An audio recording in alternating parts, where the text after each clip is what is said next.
যে আমরা ঘুম থেকে উঠেই কিছু ভালো খাবার আপনার খাওয়া উচিত। কি খাবেন? মনে রাখবেন, দিনের শুরুটা যদি আপনার ভালো হয় সারাদিন ভালো যাবে। দিনের শুরুতে বাসি মুখে 1 গ্লাস পানি খাবেন। আগের রাত্রে দাঁত ব্রাশ করে ঘুমাবেন। সকালবেলা মুখের ভিতরে যে লালা জমে থাকবে এগুলো যদি পানির সাথে আপনি খেয়ে ফেলেন, লালাতে পাচক রস থাকে, গ্যাস্ট্রিক থেকে আপনি দূরে থাকবেন। বলা হয় 36 রকম রোগ থেকে আপনি দূরে থাকবেন, এটা গবেষণা বলে।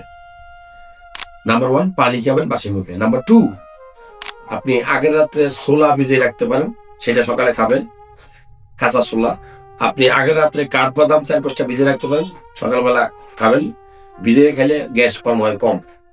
আগের রাত্রে কিসমিস ভিজিয়ে রাখতে পারেন, সেটাও সকালবেলা খেতে পারেন। তবে আমি বলবো, সকালবেলা কোনোভাবেই আপনি টক জাতীয় খাবার খাবেন না, বাসি খাবার খাবেন না, ব্যথার ওষুধ খাবেন না, অতিরিক্ত ঝালযুক্ত খাবার খাবেন না। খুব গুরুত্বপূর্ণ, সকালবেলা বেশি করে ভাত খাবেন, দুপুরে তার অর্ধেক খাবেন, রাত্রেবেলা পারলে না খেয়ে থাকবেন, শুধু দুধ, কলা, ডিম, সবজি দিয়ে খেয়ে ফেলবেন। তাতে আপনার স্বাস্থ্যটা ভালো থাকবে।